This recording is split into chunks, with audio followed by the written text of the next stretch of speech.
Les bas Souforo pour hommes et femmes protègent et soulagent. Les bas et collants élastiques de soutien Souforo sont... Et que vous devez vous lever.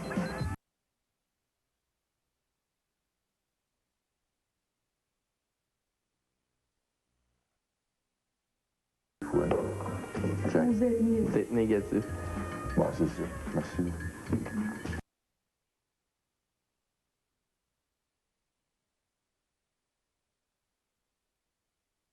Chez Hydro-Québec à compter du mois d'avril prochain. Pour en parler, je reçois Richard Fahey, qui est vice-président de la Fédération canadienne de l'entreprise indépendante. On a vu, M. Fahey, que les consommateurs de leur côté sont déçus. Qu'est-ce que vous en dites, vous, pour les petites entreprises? En fait, une hausse de 5,3 c'est toujours un défi là, pour une entreprise parce qu'on sait que c'est au-delà de l'inflation. Ceci étant dit, je pense que la décision de la Régie, elle est bonne. Il ne fallait pas demander, il ne fallait pas consommer maintenant, payer plus tard. Demander à Hydro de créer une dette sur nos tarifs d'électricité. Oui. Je pense que le défi qu'on a aujourd'hui, c'est pour faire face à cette hausse tarifaire qui est importante, il va falloir investir en efficacité énergétique, faire en sorte qu'on consomme moins, on consomme mieux notre électricité. C'est ce qu'on demande aux consommateurs, mais pour l'industrie, est-ce que c'est la même chose aussi, meilleure consommation? Est-ce que ça demande des investissements énormes à ce moment-là? Oui, et c'est des investissements qu'on a demandé, nous, à la FCI, à Hydro-Québec, de faire pour les PME, parce que c'est généralement le parent pauvre de l'efficacité énergétique. Et là-dessus, ce qu'il faut dire aussi, c'est que la bonne nouvelle, en tout cas la bonne nouvelle pour les PME du Québec, c'est que la Régie a établi un principe pour le futur de l'utilisateur payeur. Et à ce niveau-là, la FCI se bat depuis 5 ans là-dessus et ça va représenter, si on prenait les chiffres de cette année, environ 100 millions d'économies pour les dirigeants de PME dans le futur. Et donc, à ce niveau-là, il y a des bonnes nouvelles dans cette mauvaise nouvelle de 5,3 mais pour le futur, encore une fois, on veut investir en efficacité énergétique et dans une consommation plus rationnelle. Peut-être dans quelques années. En attendant, les entreprises auront plus de coûts qu'on sera tenté de refiler éventuellement aux consommateurs, aux clients, non? Ça va clairement avoir un impact sur l'inflation, ça c'est clair. Ceci étant dit, si on fait de l'efficacité énergétique, l'impact est moindre. Il y a des entreprises qui vont devoir assumer cette hausse-là et donc un impact sur la profitabilité des entreprises. Et c'est pour ça que nous, devant la Régie, on est toujours inquiets devant des hausses qui sont au-delà de l'inflation et on demande aux distributeurs à Hydro-Québec d'être plus efficaces, de diminuer ses dépenses d'exploitation pour avoir une pression moindre sur les hausses tarifaires. Bon, M. Fahey, en 30 secondes, 10 d'augmentation depuis les 2 ou 3 dernières années, peut-être encore 11 l'an prochain. 20-21 là, ça commence à être beaucoup. Là. Le 10, oui, on l'assume. Le 11 de l'an prochain, il faut être prudent par rapport à ça. On sait qu'on a un hiver qui est beaucoup moins froid et donc que Hydro-Québec est moins sujette à aller chercher, à acheter de la nouvelle énergie. Ça coûte moins cher, donc ça aurait un impact moindre sur la hausse tarifaire de l'an prochain. Et quand elle sera déposée au mois d'août, juillet, la FCI défendra les intérêts des PME. Merci bien, M. Fahey, pour votre participation. Merci. À une prochaine. Et Richard, pendant notre bulletin de nouvelles, M. Landry sera avec nous pour vous parler de ce dollar canadien qui ne cesse de monter. Tout de suite après la pause. Restez avec nous. Oui.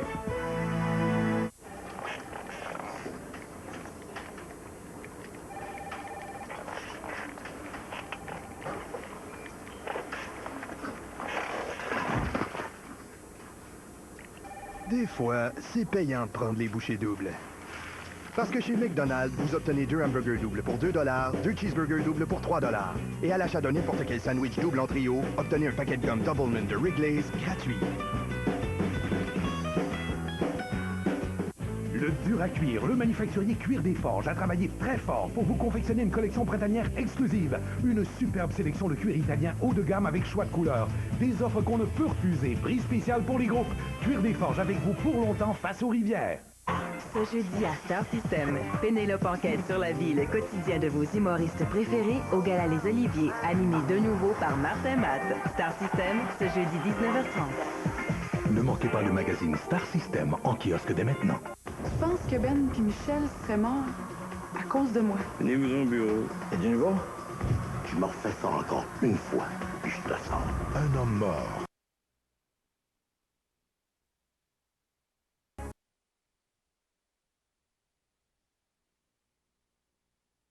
Face aux rivières.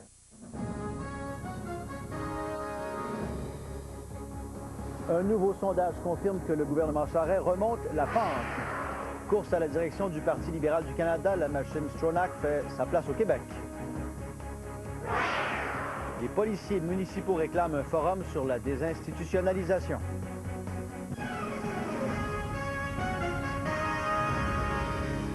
Bon midi, Pierre. Bon midi, Richard. On le disait donc d'entrée de jeu, là, il y a une quinzaine de minutes, notre dollar qui frôle avec les 88 cents américains. Est-ce qu'il faut s'en réjouir, être malheureux si on est voyageur, si on est exportateur, différentes perspectives? Un petit cours d'économie ce midi, Richard. Je rejoins tout de suite notre collaborateur au Canal Argent, l'ex-premier ministre Bernard Landry. Bon midi, M. Landry. Bonjour.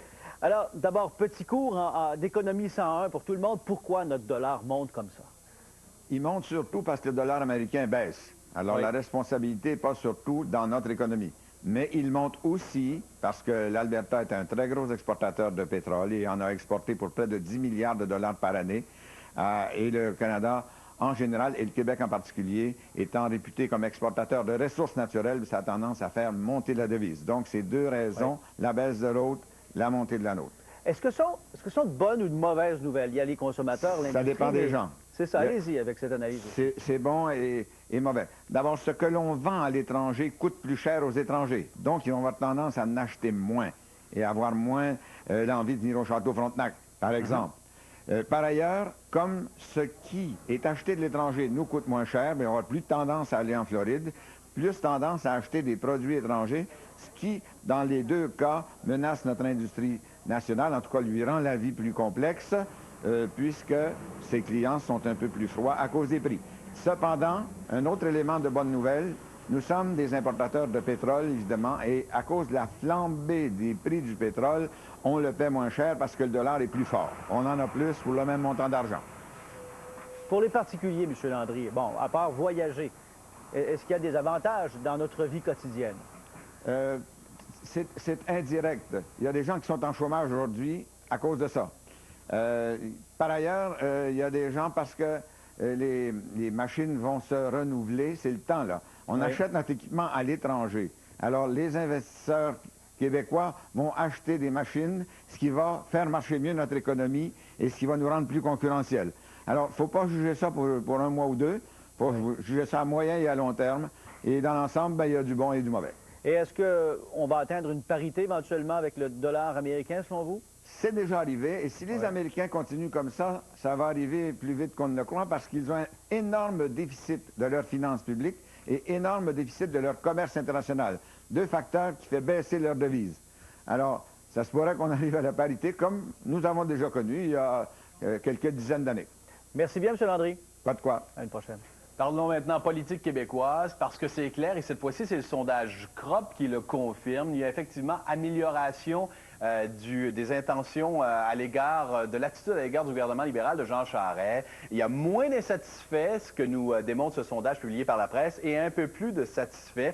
La proportion de gens insatisfaits du gouvernement Charest qui est passée de 66 % en janvier à 56 % en février, c'est quand même plus d'un Québécois sur deux, et la proportion de satisfaits, inversement, logiquement, qui est passée de 29 à 39 %. Ça aurait quand même donné le pouvoir au Parti québécois s'il y avait eu des élections, mais ça n'aurait pas été le balayage dont on a tant parlé au cours de l'année 2005. Cela dit, Robert Plouffe, ce sondage-là, ça s'est fait. Bien qu'on parlait beaucoup de la tourmente autour de la Société des alcools, le transfert du casino, ça s'est quand même fait avant le remaniement de lundi qui ne s'est pas très, très bien passé.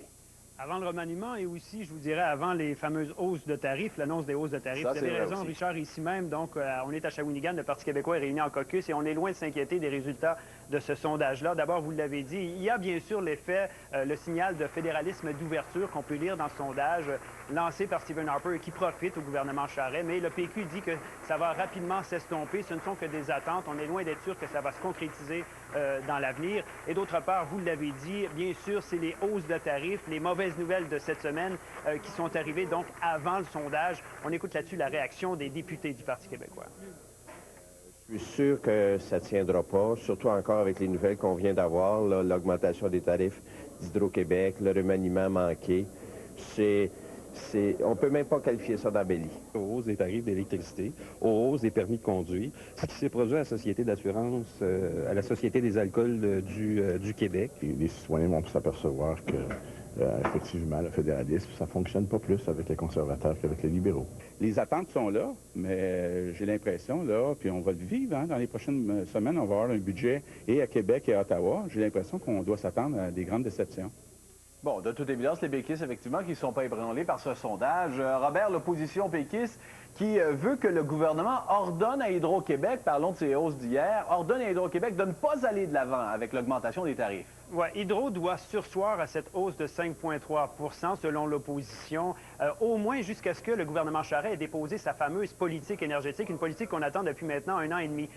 L'opposition, Richard, aujourd'hui est scandalisée que la Régie de l'énergie ait autorisé ces hausses sans tenir compte justement des profits énormes d'Hydro-Québec Production qui vend notre électricité aux États-Unis. Donc, on paie un peu pour que nos voisins en profitent. On écoute Rita Diane Marcelet là-dessus. C'est dramatique pour l'économie du Québec, c'est dramatique pour les citoyens et c'est surtout dramatique pour les citoyens qui ont des revenus fixes comme les aînés. Et je regrette, mais dans la population, là, c'est la population qui est en croissance et dont les revenus ne sont pas en croissance. Alors, on verra ce que le gouvernement Charest va faire, Richard. Merci, Robert. Je vous en prie. De Shawinigan, rendons-nous à Ottawa, où le Parti libéral du Canada s'installe dans son rôle d'opposition officielle. Et pendant que les députés libéraux s'habituent à ce tout nouveau rôle, bien, déjà, il y a comme un peu des coups de coude qui se donnent parce qu'on prépare la succession à Paul Martin. L'inaudible, il y a une candidate potentielle qui fait la manchette ce matin, Belinda Stronach. Oui, absolument, Richard. C'est donc dans Le Devoir où on lit que Belinda Stronach déjà sera en train de s'organiser à Montréal. Il faut dire qu'elle a vraiment été la première à ne pas être du tout subtile. Déjà, dès la toute dernière réunion du Conseil des ministres du gouvernement Martin, avant que les conservateurs prennent le pouvoir, Belinda Stronach avait dit de façon assez claire qu'elle était intéressée à la course au leadership. D'autres candidats potentiels aussi peu subtils, il y en a un, Denis Coderre, qui cherche beaucoup les caméras ces jours-ci. Et M. Coderre, ce matin, continue à dire qu'il réfléchit à la possibilité peut-être de se porter comme candidat. Mais surtout, ce qu'il avait à dire ce matin, il n'était pas très tendre à l'égard de Belinda Stronach pour deux raisons. D'abord, parce qu'elle ne parle pas français. Et puis parce que, faut pas l'oublier, il n'y a pas si longtemps que ça, elle était députée conservatrice et elle a même essayé de devenir chef du Parti conservateur. Donc, on entend Denis Coderre passer ses deux commentaires pas très gentils à l'égard de sa collègue libérale. Il n'y a aucun candidat qui ne doit penser gagner et être candidat du Parti libéral du Canada s'il n'est pas bilingue. Être candidat au leadership, on peut l'être, mais c'est pas une session de magasinage non plus. Bon, ça arrange certainement les conservateurs. Ça leur permet de s'installer au pouvoir sans craindre les attaques libérales. D'ailleurs, qu'est-ce qui est à l'agenda de Stephen Harper aujourd'hui? Bien, dans quelques minutes, Richard, M. Harper va venir ici pour confirmer que le juge Marshall Rothstein devient juge à la Cour suprême. Et il devra répondre à quelques questions sur toutes sortes de sujets. Le plus intéressant, sûrement, aujourd'hui, c'est cette décision en Alberta d'ouvrir la porte encore plus grande aux soins de santé privés. Donc, hier, le ministre de la Santé fédérale, Tony Clement, n'a pas voulu tellement élaborer sur la question. On sait que pour Stephen Harper, l'Alberta, c'est quelque chose de très important. Il a dit il y a quelques jours que c'était sa province préférée. On va voir ce qu'il aura à dire aujourd'hui de ce que Ralph Klein va faire des soins de santé là-bas et si on pourra payer des soins de santé en Alberta, parce que vous savez, ça va quand même à l'encontre de la loi fédérale sur la santé. Fondamentalement. Merci, Lina. Au revoir. Au revoir.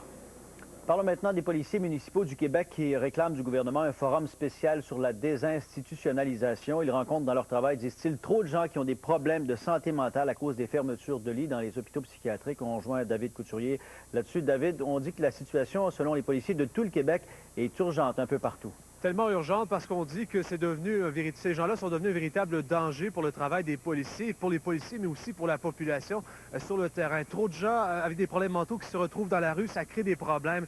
Et il arrive souvent que des policiers sont littéralement agressés sur le terrain par ces gens-là. Ce qu'on nous dit, c'est que les personnes qui éprouvent des problèmes mentaux, qui se retrouvent dans la rue, ne sont pas nécessairement des criminels. Ils ont besoin de soins. Ils doivent se retrouver dans des hôpitaux psychiatriques. Alors, les policiers municipaux lancent un appel au gouvernement avec ce forum-là. Ils leur demandent, écoutez, on est prêt à s'asseoir avec vous, on est prêt à échanger avec vous, mais on souhaite que de l'argent soit injecté dans le milieu de la santé pour que des lits soient réouverts. On s'appuie notamment sur un rapport du vérificateur général du Québec en 2003 qui dénonçait une situation plutôt alarmante.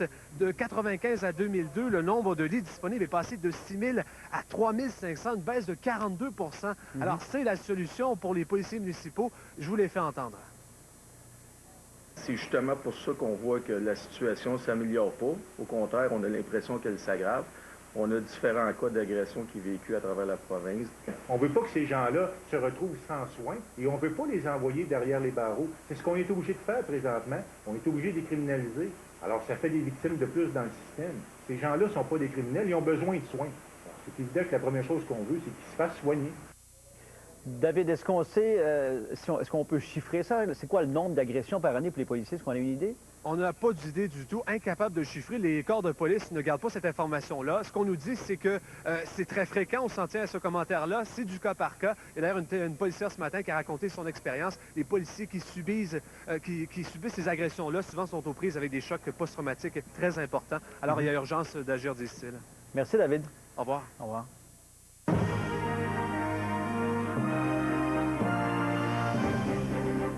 François Gagnon de la chaîne financière Argent. Bon midi, François. Bonjour, Pierre. Un peu comme pour les banques, les profits chez Desjardins sont en hausse. Oui, effectivement, mais sauf que contrairement aux banques, on est obligé de leur renvoyer une bonne partie sous forme de ristourne. Oui. Oui. Alors, il y en demeure pas moins que Desjardins fait énormément d'argent, des revenus globaux de 9 milliards de dollars au cours de 2005. Et quand même un très bon rendement. Hein? On a fait plus d'1 milliard de bénéfices nets. Mais ce qu'il faut dire, contrairement aux banques où on doit verser des dividendes aux actionnaires, eh bien, on le fait directement aux membres ou soit aux propriétaires de la caisse. On a quand même retourné presque 500 millions de dollars, c'est 456, une hausse de plus de 10 par rapport à l'année dernière. Donc, c'est payant chez Desjardins encore cette année. Merci, François. Merci, au revoir. On s'en va à l'étranger maintenant pour cette visite surprise du président américain George Bush à Kaboul, en Afghanistan. George Bush qui se dirige en Asie pour une assez longue visite. Et bien sûr, on n'avait pas prévu le coup en Afghanistan pour justement des raisons de sécurité. On le voit accompagné de sa secrétaire d'État, Condoleezza Rice. Il a été accueilli par Hamid Karzai, le président afghan. Bien sûr, il a salué les progrès réalisés par le pays sous la présidence de M. Karzai. Il s'est dit aussi confiant de voir un jour le chef d'Al-Qaïda, Osama Ben Laden, arrêté, se retrouver devant la justice. George Bush qui a aussi profité de l'occasion pour rencontrer les membres du contingent américain en Afghanistan parce qu'il y a quand même 20 000 soldats qui sont stationnés en Afghanistan. Une visite secrète, donc, qui était une étape avant de se rendre en Inde où le président Bush a été accueilli par des dizaines de milliers de manifestants. Vous savez que de toute façon, en Inde, lorsqu'on organise une manifestation, c'est pas difficile d'avoir plusieurs dizaines de... Je suis une fille sportive, active, et je pensais jamais que ça pourrait arriver à 39 ans d'avoir un diagnostic de cancer du sein. Fait qu'à 39 ans, 96 cancer du sein, rien dispose à ça. Bon, il n'y a pas personne qui court après ça non plus. Ça amènera son lot de traitements, bon, évidemment, radio, chimio, hormonaux et le reste. Oui. Pour arriver à une drôle de belle fin, vers une belle histoire, là, parce qu'à un moment donné, arrivera 2000 à peu près, rémission totale. Rémission totale, wow. Oui. Et c'est que assez souvent, on pense que la maladie, au bout de 5 ans, on a une guérison totale. Et moi, pourtant, j'ai toujours été positive. Et la journée que tu as une récidive, parce que moi, j'ai eu une récidive en 2001. Ça c'est l'autre côté, madame, monsieur, ouais. qui s'en vient, là, le côté qui fait que madame est encore ici, puis je suis surpris qu'elle y soit. Oh. Mais on arrive à une rémission, là. Oui, on arrive à une rémission totale. Dans votre tête, là, c'est oui, fini, là. C'est guérison. C'est guérison. Moi, je disais pas le mot rémission, j'ai toujours dit guérison. OK. Dans ma tête à moi. De 96 au moment où arrive la guérison, la rémission, la guérison totale, Louise Potvin avait toujours été une battante. Oui, tout le temps. Active, proactive dans ma maladie, dynamique. Vous disiez quoi à Bébite qui vous rongeait de l'intérieur? Vous disiez, m'a t'avoir, m'a clenché, bien, la première fois, tu te demandes, quand on reçoit un diagnostic, on est déstabilisé, on est désorganisé, on se demande pourquoi ça nous arrive. Ouais. Et la deuxième fois, je me suis demandé plus comment je vais vivre avec cette situation extrême. Là, vous comprendrez qu'on devance les étapes, c'est-à-dire que, parce que non, mais l'important, c'est ce qui suit. Arrive ce sourire-là radieux quand on vous dit, madame, ça va bien, puis pas de trouble, il n'y en a plus de cancer. Et soudainement, pas bien longtemps après, arrive la tape sur la marboulette. Là. Oui. C'est quoi le laps de temps entre l'un et l'autre? 4 ans et demi. Il y a eu 4 ans et demi de rémission. En 96, oui. On s'en va en 2001. 2001. Puis 2001, à un moment donné, il y a quoi? Bien, j'ai reçu un diagnostic avec des métastases au foie, aux poumons, aux os, aux ganglions. Des métastases hépatiques, ça veut dire au foie, avec une masse de 10 cm par 10 cm.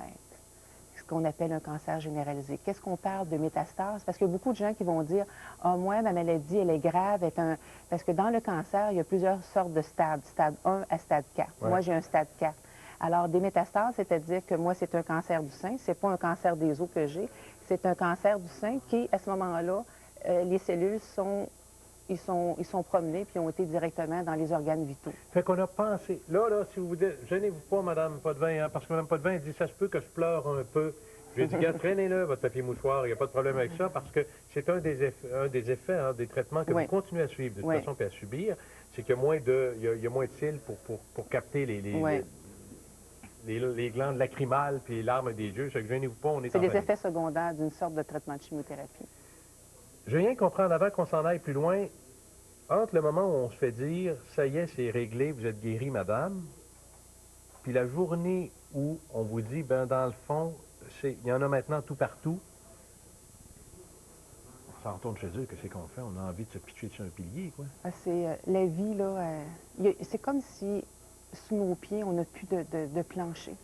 On est complètement dans le vide, complètement, on est désorganisé. Surtout que j'étais quand même très positive. Et là, quand tu reçois le diagnostic de la maladie quand même incurable, avec ce diagnostic sévère, tu ne peux pas t'imaginer que la vie elle va se terminer. Alors, à ce moment-là, c'est moi, comment je vais vivre avec cette situation. Parce qu'après, je me suis demandé, c'est pas le nombre d'années qui est important, qu'est-ce que je vais en faire de ma vie présentement? C'est pas le nombre d'années, c'est la qualité du temps que je me donnerai. Oui.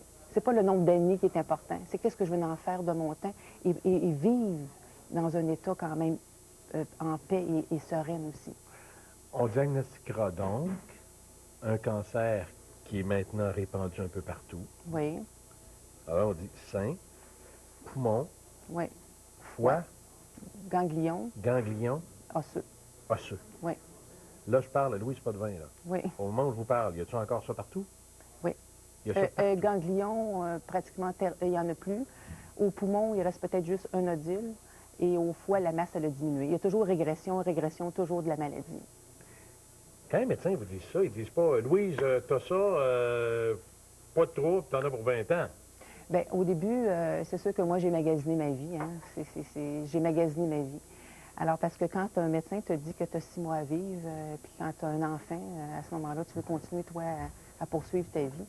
Alors, j'ai magasiné ma vie. Alors, j'ai fait plusieurs oncologues pour trouver vraiment quelqu'un qui avait le goût de dire « Toi, tu n'es pas une statistique, on va faire un bon bout de chemin ensemble ». Le 6 mois qui me donnait de pronostic, c'était selon les statistiques. Mais moi, je ne suis pas une statistique. Et la journée que tu comprends qu'à un moment donné, il faut que tu participes à ta vie, à ta survie, et c'est ça qui est important. Le médecin a un rôle à jouer, mais moi, en tant que patiente, en tant qu'individu, j'ai un rôle à jouer aussi. Alors moi, j'ai été me chercher des ressources extérieures pour vraiment mieux vivre qu'est-ce qui m'arrivait à moi.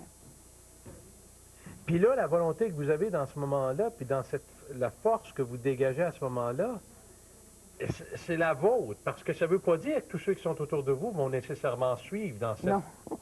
Non, les gens autour de nous, ils ont des difficultés à comprendre aussi.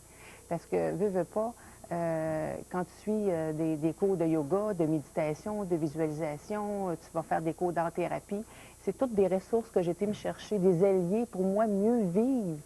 Mais, veux pas, il faut plonger vraiment à l'intérieur de soi, vraiment, pour vraiment se recentrer sur soi, pour vraiment être bien avec soi. OK. Comment ça fait que vous êtes là avec moi, là? Comment ça fait que Louise Potvin est assise là, puis qu'elle peut faire ça, parler, se promener, voyager? Je lui ai envoyé un email à un moment donné à Mme Potvin pour lui dire « J'aimerais ça vous recevoir, pour qu'on s'en parle. » Puis j'ai reçu une réponse en disant « Ben là, j'ai un petit break de chimio. » Elle dit « J'ai un petit break de chimio, mais on va passer des petites vacances, on va me remettre un peu, je reviens, moi être en forme, etc. Voilà qu'elle est là. » Comment ça fait que vous êtes là? Êtes-vous plus forte que tous ceux et celles qui nous écoutent présentement? C'est qu'à un moment donné, je réponds au traitement de chimiothérapie. Parce que je veux dire, il ne faut pas négliger non plus la médecine. La médecine est très importante. Alors, j'ai besoin de mes traitements de chimiothérapie, mais moi, j'ai été me chercher quand même des forces pour moi à mieux vivre ce temps-là. Alors, les traitements de chimiothérapie, je suis chanceuse, je réponds au traitement. Tant mieux pour moi. Mais c'est sûr que pour répondre au traitement, j'ai été chercher. C'est sûr que si on s'en va à notre traitement de chimiothérapie, puis qu'on est bien, on est bien avec soi à ce moment-là, on fait chimie avec notre chimio. C'est ça qui est important. C'est qu'à un moment donné, de dire, oui, la maladie, elle est là, mais de ne pas y laisser toute la place à la maladie. Parce que moi, je suis importante. Alors, la maladie, moi, je me dis, garde, tu es là à l'intérieur de moi, reste là. Mais moi, tu ne m'empêcheras pas de vivre. Moi, je dois quand même de vivre encore. Mais Alors, quand vos forces vous abandonnent, quand vous vous sentez fatigué, oui. Quand vous reposez la maudite question du début, à savoir pourquoi ça me retombe encore dessus, quand vous regardez vos gens grandir autour de vous, puis vous dites à un moment donné, l'issue, je ne sais pas où aller, comment vous faites pour garder cette volonté-là? C'est de se permettre de dire aujourd'hui, on n'a pas une bonne journée, on a eu un traitement de chimiothérapie, alors c'est de se permettre de dire, garde, aujourd'hui, j'ai le droit, moi, de me permettre. Et on a le droit aussi d'avoir de la colère. Parce que la colère, c'est pas, souvent on va dire c'est une émotion qui est négative. La colère, c'est une émotion qui est saine, parce qu'on ne refoule pas nos émotions. Alors à ce moment-là, on exprime nos émotions. Et moi, j'ai exprimé beaucoup les émotions par l'écriture, par... moi, le soir, je me faisais des petits cahiers. Au début, j'avais beaucoup de difficultés. J'étais en colère contre la vie. Parce que je veux dire, personne ne peut avoir ça, cette maladie-là. Mais j'étais en colère contre la vie. Alors moi, je me suis donné des petits trucs en faisant des petits cahiers de remerciements, de gratitude. Et tranquillement... Des cahiers de remerciements? Oui. À tous les soirs, je me mettais 3 petits mots de remerciement. Remercier la nature, remercier mes parents de m'avoir mis au monde. Remercier. Et tranquillement, je me suis aperçue, c'est avec le recul, j'ai une meilleure vision des choses. Je me suis aperçue qu'en faisant toute cette écriture-là, ça m'a aidé réellement à mes émotions. Je les ai mis sur papier. Alors, mes émotions, à ce moment-là, les mots étaient difficiles, mais sont venus des mots libérateurs. Alors, l'émotion, je ne l'ai pas gardée à l'intérieur de moi. Vous arrivez encore à trouver des merci à travers l'épreuve que vous traversez? Oui. Il y a encore de la place pour des merci? Oui, parce que je suis en vie, M. Paradis, encore aujourd'hui. Ah, je le sais. C'est aujourd'hui qui est important. Alors, le futur, je ne suis pas intéressée à voir le futur. Pour l'instant, c'est toujours de se recentrer sur soi et s'amener dans le moment présent. Alors moi, je ne peux pas changer le diagnostic de la maladie, mais je peux changer ma façon de vivre avec. C'est la perception d'un événement qui fait... On peut voir la vie avec une paire de lunettes roses ou une paire de lunettes noires. Alors moi, je me suis dit, c'est parce que moi, j'ai accepté de vivre la maladie. Alors, à ce moment-là, il y a un lâcher-prise. Lâcher prise, ça ne veut pas dire abandonner, ça veut dire accepter la situation qui nous arrive. Ça, c'est important. Oui. Lâcher prise, c'est une signification, ça ne veut pas nécessairement dire de tout laisser aller. Non. Vous suivez encore des traitements? Oui. Vous êtes encore dans le chimio et tout ça? Oui, oui. 2 semaines de chimio, 1 semaine de break. Combien de temps vous faites ça? 5 ans que j'ai des traitements de chimiothérapie. Il y a un traitement de chimio, vous sortez de là, puis il y a des effets, c'est pas du bonbon de la chimio. Là. Il y a des effets secondaires, mais le partenariat que j'ai avec mon médecin est très important. Aussi. Oui, très, très important. Alors, le médecin a un rôle à jouer, mais moi, j'ai un rôle à jouer. Moi, c'est important que j'ai une belle qualité de vie quand même. En qui vous avez plus confiance? Le médicament, le médecin ou vous-même? Tout. C'est un tout. Parce que la maladie... le cancer, c'est multifactoriel, c'est plusieurs causes. Mais moi, il y a plusieurs variables que je sois ici, pour que je sois dans une zone confortable. C'est ça qui est important, que je sois confortable avec la maladie. Il y a Monique qui va nous parler dans un instant. On va aller à la pause. Vous continuez à répondre à ma question. Croyez-vous qu'un bon moral et de la volonté puissent vous permettre ou de guérir ou de mieux vivre? À ceux, juste avant d'aller à la pause, à ceux qui nous regardent, qui disent, moi je traverse, mon frère traverse ça, ma soeur est malade, je suis malade, etc. Puis pas capable de faire ce qu'elle me dit, gars, c'est trop dur pour moi, je n'ai pas cette force-là. À ceux qui considèrent ne pas avoir la force que vous affichez maintenant, vous leur dites quoi? C'est un cheminement. Faut se permettre d'avoir du temps. On ne peut pas accepter une maladie comme ça. Il y a un cheminement à faire graduellement. C'est comme si on est sur une montagne. Je veux dire, c'est l'ascension qui compte. C'est pas le sommet qui est important, c'est vraiment le cheminement qu'il y a à faire pour arriver à un mieux-être. C'est du temps aussi. Et d'aller chercher d'autres ressources extérieures. À une chance, vous m'avez dit que vos cils faisaient en sorte que vous pleurez un petit peu. J'ai dit, mon Dieu, je ne voulais pas faire pleurer. Je voyais une petite larme qui c'est correct que vous fassiez ça. Effet des traitements qu'elle subit. Louis Potvin, en principe, selon bien des gens, ne devrait pas être ici. Elle y est. Ça nous donne de bons conseils. Scent Stories. Il ne joue pas de la musique, ni des films, mais des parfums. Scent Stories. Insérez simplement un disque dans le lecteur Scent Stories et appuyez sur le bouton. Scent Stories raconte une histoire en 5 parfums, l'un après l'autre. Pour une expérience parfumée hors de l'ordinaire, Scent Stories de Febreze. Appuyez et c'est comme si vous y étiez. Visitez scentstories.ca pour recevoir un bon rabais de 10 $ par la poste. Febreze Scent Stories. Voilà mon sauté de bœuf à l'ananas. Ma famille en raffole. Tout simplement revenir dans de l'huile, évidemment. L'oignon. Les lanières de beefsteak Maple Leaf, c'est simple parce que c'est pris.